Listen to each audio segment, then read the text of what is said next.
mùng 1 Tết, anh Đường để lại khoản nợ lại cao 120.000 rồi nhảy sông tự vẫn. Chú lớn kể với anh Đường rằng anh bị mấy người cùng làng rủ đi đánh bài. Không chỉ thua sạch tiền công làm cả năm trời, mà còn nợ thêm lãi cao. Chủ nợ gọi điện bảo chú lớn mai chuẩn bị tiền sẵn, nếu không sẽ đến lấy nhà chú. Chú hết cách, chạy qua vay tiền tớ. Tớ bảo chú lớn, chú về nhà trước đi, mai cháu sẽ xử lý. Chú lớn đi rồi, tớ gọi điện hỏi thăm mấy người bạn về làng hôm trước. Cụ thể thì tớ cũng chẳng rõ, nhưng đoán chắc anh Đường bị Trương Cường bọn họ gài bẫy lừa. Nhà Trương Cường cả đám toàn kẻ lười biếng, chẳng làm gì ra hồn. Vậy mà trong thành phố mua được nhà, ở thị trấn xây biệt thự, lại còn sắm bô xi ken chạy khoe khắp nơi. Chẳng phải nhờ dịp Tết, lừa tiền mồ hôi nước mắt của dân làng sao nổi. Tớ phải tìm Trương Cường đòi công bằng mới được. Sáng hôm sau, mấy tay đeo dây chuyền vàng to tướng đến nhà, tớ chẳng nói câu nào. Lặng lặng mở cốp xe Mercedes lấy ra một thùng tiền. Đột nhiên tớ lỡ tay làm rơi. Thùng tiền từ vai tớ rớt xuống đất. Tức thì cả đống tiền mặt văng tung tóe khắp nơi. Liếc qua chắc cũng phải cả triệu tệ. Cảnh này khiến mọi người đứng đó ngẩn tò te. Tớ rút 120.000 đưa cho mấy gã hung thần ác sát. Chúng cầm tiền rồi đi luôn, cũng chẳng quấy rầy thêm gì. Chuyện anh Đường cũng tại tớ. Không ngờ tâm lý anh ấy yếu thế. Chơi vài ván bài đáng nghĩ quẩn. Biết sớm thì tớ trả tiền cho anh ấy rồi. Rốt cuộc anh tớ sao lại nợ lãi cao? Sao lại nhảy sông? Chuyện gì đã xảy ra vậy? Muốn biết thì tự đến sòng của tao mà xem. Tớ kìm nén cơn giận trong lòng, dùng vài huých mạnh 2 cái. Được thôi, tớ sẽ đến, chờ đó.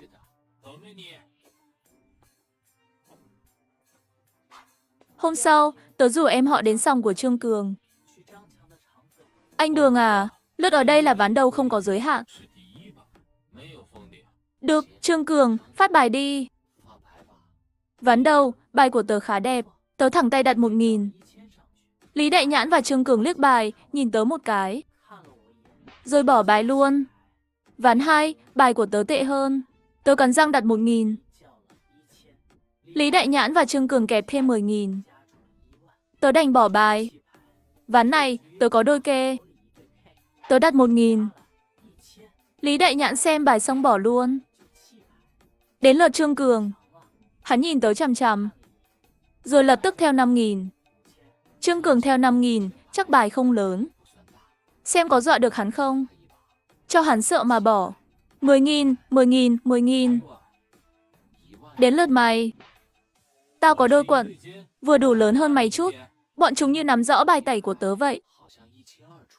Không được, phải đổi chiến thuật thôi. Tớ bắt đầu chơi kiểu úp bài. Trương Cường và Lý Đại Nhãn liền bỏ bài ngay. Liên tục 3 ván đều thế. Đến khi tớ quay lại nhìn, thấy sau lưng có thằng Thái Khôn Khôn lén lút định giành bài của tớ, tớ mới vỡ lẽ. Thái Khôn Khôn suốt từ đầu báo tin cho Đại Nhãn và Trương Cường. Tớ cứ tưởng hai thằng đó nhìn tớ, hóa ra là nhìn ám hiệu của Thái Khôn Khôn.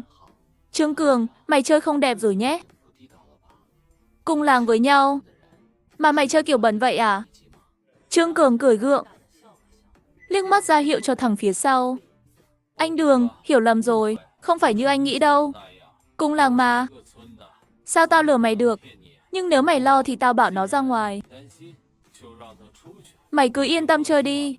Tớ ra dấu bảo chúng tiếp tục phát bài. Cuối cùng tớ cũng được một bộ bài ngon.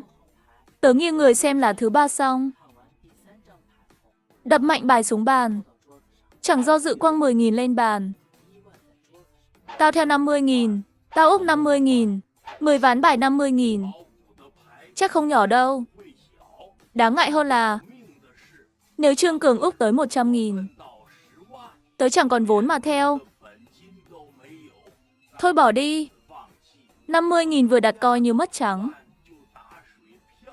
Đại Nhãn, mày chơi được không đấy? Không được thì nhận thua đi. Mới 50.000 thôi, lỡ sang ván sau lên 500.000 thì sao? Tao không tin bài đẹp thế này mà thua được. Nói xong, tớ quăng hết tiền trên người lên bàn. Nhìn qua cũng chỉ tầm 50.000. Đại Nhãn, mày thiếu tiền rồi.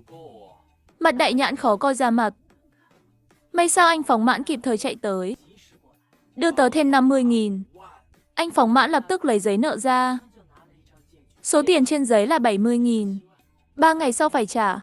Nếu không trả được, sẽ tính lãi ngày mồng 1%.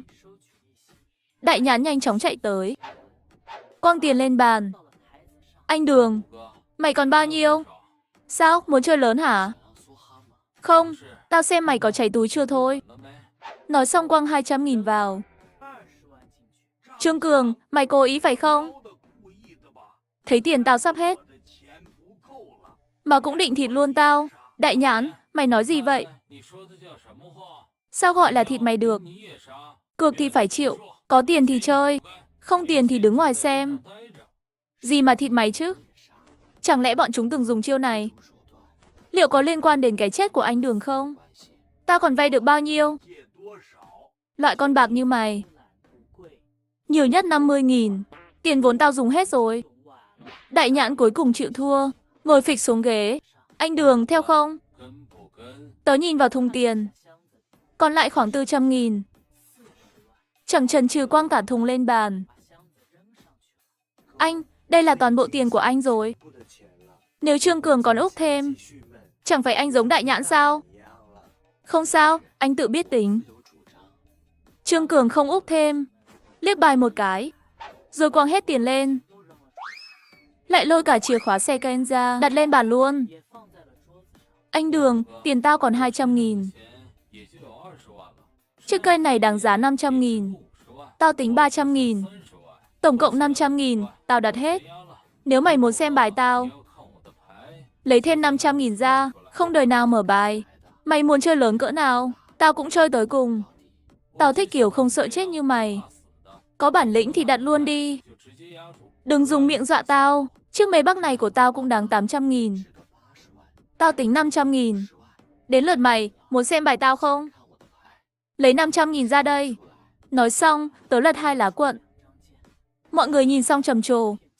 Anh Đường, đã muốn chơi thì tao chơi tới cùng với mày. Tao định ván này mở bài, nhưng mày làm thế này, đừng trách tao không nể mặt. May mà tớ có sảnh đống chất, không thì ván này lỗ to. Anh Đường, nhà trong thành của tao đáng 1 triệu. Nhà ở thị trấn cũng 500.000. Tao hơn mày 1 triệu. Muốn xem bài tẩy của tao, mày phải bỏ thêm 1,5 triệu. Trương Cường, đây là nhà tao ở tỉnh, trị giá 2 triệu. Tao tính 1,5 triệu, đặt hết đây. Trương Cường gọi ai đó tới, thì thầm to nhỏ với vài người. Một lúc sau, vay được 1,5 triệu. Ván này phải mở bài thôi. Dù gì thêm 1,5 triệu nữa, tớ cũng chẳng trả nổi. Ván này tớ thắng chắc rồi, không đời nào mở bài trước đâu. Nói xong, tớ lật ra một lá bích 2, rồi một lá cờ 3. Trương Cường à, bài nhỏ xíu vậy mà dám chơi với tao. Lỡ tao không có 3 đôi thì mày tính sao? Nhìn mày căng thẳng toát cả mồ hôi kìa. Anh Đường, tự mày tìm đường chết. Đừng trách tao. Trương Cường, có câu nói xưa, 3 đôi gặp 2 dấu trừ 3 dấu trừ 5. Dám theo thì lật tay xem bài. Mày có gian lận không đấy? Không chứng cứ, đừng nói bậy. Có bằng chứng thì đưa ra đây, tao cho mày xem tay. Còn nói nhảm nữa, tao bảo đảm mày không ra khỏi phòng này. Từ giờ tao không động vào bài nữa. Kẻo mày bảo tao chơi gian. Dù sao tao không chủ động mở bài. Muốn xem bài tẩy của tao, lấy 1,5 triệu ra mà mở. Anh, cho em vay 1,5 triệu được không? Dù tụi tao cũng muốn kiếm tiền của mày, nhưng ván này mày thua chắc rồi. Mày đã đặt hết gia sản lên bàn, chẳng còn khả năng trả nợ nữa. Cho mày vay tiền này khác gì đổ xuống sông. Mã Bảo Cốc, tao biết mày thân với anh họ mày. Mày đến đây là để báo thù cho anh ấy. Đáng tiếc thay, tình cảnh giờ y chang lúc anh mày ở đây luôn. Đúng là hai anh em, cách thua cũng giống nhau ghê. Mày nói vậy là sao, còn sao nổi nữa. Thằng anh thật thà của mày cũng thế thôi, cầm 3 đôi tưởng mình vô địch. Ván 2 đã theo không nổi. May mà tao kêu nó đi vay anh Phóng Mãn để mở bài tao. Kết quả bị 2 dấu trừ 3 dấu trừ 5 của tao nuốt gọn. Mày chẳng phải rõ ràng đẩy anh ấy vào đường chết sao? Sao, không phục hả? Cược thì chịu thua, đừng lằng nhằng nữa, không có 1,5 triệu. Thì ván này kết thúc luôn. Khoan đã, đây là nhà tớ ở thành phố. Trị giá 2 triệu. Giờ tớ thay anh họ đặt 1,5 triệu ở đây. Anh em, tớ cảm ơn ý tốt của cậu. Nhưng tớ không muốn kéo cậu vào chuyện này. Anh, em tin anh mà. Trương Cường, mày chắc chắn tao chỉ có 3 đôi thôi hả? Còn lằng nhằng gì nữa? Không được thì bỏ cuộc đi. Trương Cường, 1,5 triệu, tao mở bài mày. Tao cá mày không phải 2 dấu trừ 3 dấu trừ 5. Trương Cường cười khẩy. Rồi lật lá bài cuối cùng. Trương Cường càng ngạo mạn, vừa lấy đống đồ trên bàn. Tung lên không trung. Đừng vội chứ. Trương Cường, mày chưa xem bài tẩy của tao mà. Lỡ không phải anh thì sao? Trương Cường ngẩng lên nhìn khuôn mặt âm trầm của tớ. Sắc mặt lập tức thay đổi. Hắn run run đưa tay. Nhặt lấy bài tẩy của tớ. Đó là một lá chuồn anh. Không thể nào, mày gian lận. Đừng nói bậy. Lá bài này tao chẳng hề động tới. Mà chính mày tự lật đấy chứ. Cược thì chịu thua. Anh Đường, đều là lỗi của tao. Tao không nên lèn lấy bộ 2 dấu trừ 3 dấu trừ 5 đấu với mày. Vừa nãy mày nói rõ ràng lắm. Mày không gian lận. Ít nhất tao chẳng thấy gì. Tụi mình đấu công bằng. Cược thì chịu thua đi. Trương Cường đờ đẫn nhìn tớ.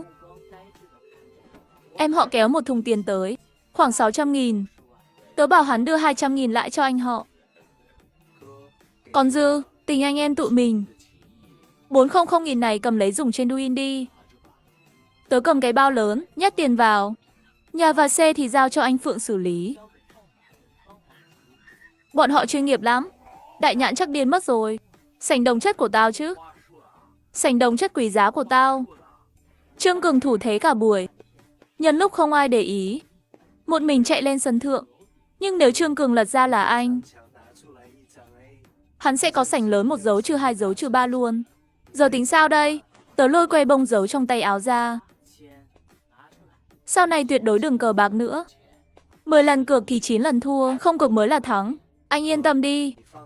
Em sẽ bảo mấy bạn trẻ trong làng. Cờ bạc toàn là lừa đảo thôi.